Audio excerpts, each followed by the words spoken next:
നമ്മുടെ വീട്ടിൽ കുറച്ച് ഫ്രൂട്ട്സ് ഒക്കെ ഇങ്ങനെ പഴുത്ത പാകമായിട്ട് നിൽക്കുന്നുണ്ട്. അപ്പോൾ അതൊക്കെ ഒന്ന് പറിച്ചെടുക്കാൻ. ഇത് നമ്മുടെ വീടിൻ്റെ മുന്നിൽ തന്നെയുള്ള ഒരു നാടൻ പേരമരമാണ്. ഇതിലാണെങ്കിൽ നിറച്ചും പേരയ്ക്ക കായ്ച്ചിട്ടുണ്ട് കേട്ടോ. പക്ഷേ നാടനായതുകൊണ്ട് തന്നെ പൊങ്ങി അങ്ങോട്ട് പോവുകയാണേ. അതുകൊണ്ട് നമുക്ക് മുകളിലൊന്നും പറിക്കാൻ പറ്റത്തില്ല.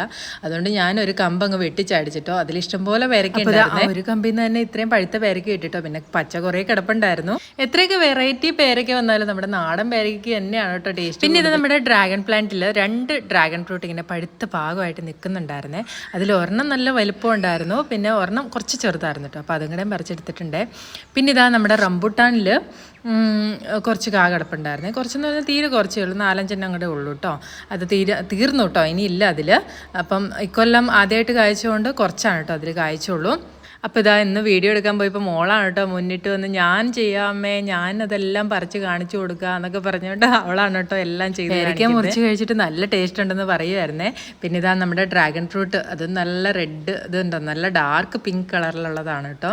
ഇത് നല്ല ടേസ്റ്റ് ഉണ്ടായിരുന്നേ. ആ പ്ലാന്റിൽ തന്നെ നിന്ന് പഴുത്തുകൊണ്ട് നല്ല ടേസ്റ്റ് ഉണ്ടായിരുന്നു കേട്ടോ. അവൾക്ക് ഏറ്റവും ഇഷ്ടപ്പെട്ട ഒരു ഫ്രൂട്ട് ഏതാണെന്ന് ചോദിച്ചാൽ അവൾ ഇതാന്ന് കേട്ടോ പറയുള്ളൂ. ഡ്രാഗൺ ഫ്രൂട്ടാണ് അവൾക്ക് ഏറ്റവും ഇഷ്ടമുള്ള ഒരു ഫ്രൂട്ട്.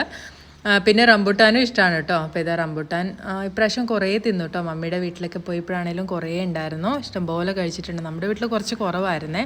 അപ്പോൾ ഇതും കൂടെ ഉള്ളൂ. റംബുട്ടാനും നല്ല ടേസ്റ്റ് ഉണ്ടായിരുന്നു കേട്ടോ, നല്ല മുഴുത്ത കായായിരുന്നേ. പിന്നെ അത് കായൽ നിന്ന് അതിൻ്റെ ആ കുരുവിൽ നിന്നൊക്കെ നന്നായിട്ട് വിട്ടു പോരുന്നുണ്ടായിരുന്നു കേട്ടോ. പിന്നെ നമ്മുടെ വീട്ടിലുണ്ട് കുറച്ച് പാഷൻ ഫ്രൂട്ട് പറിച്ച് വെച്ചിട്ടുണ്ടായിരുന്നു കേട്ടോ. അപ്പോൾ അതും കൂടെ ഒന്ന് ജസ്റ്റ് ഒന്ന് പൊട്ടിച്ച് കാണിക്കുകയാണ്. കഴിച്ച് നോക്കി കഴിഞ്ഞപ്പോൾ നല്ല പുളി ഉണ്ടായിരുന്നു കേട്ടോ. അവളുടെ മുഖത്തെ എക്സ്പ്രഷൻ കണ്ടാൽ തന്നെ അറിയാം നല്ല പുളിയായിരുന്നു. അപ്പോൾ ഇന്ന് ഇത്രയൊക്കെ ഫ്രൂട്ട്സാണ് കേട്ടോ നമ്മുടെ ഗാർഡനിൽ നിന്ന് കിട്ടിയത്. അപ്പോൾ ഇന്ന് ഇത്രയേ ഉള്ളൂ. ബൈ.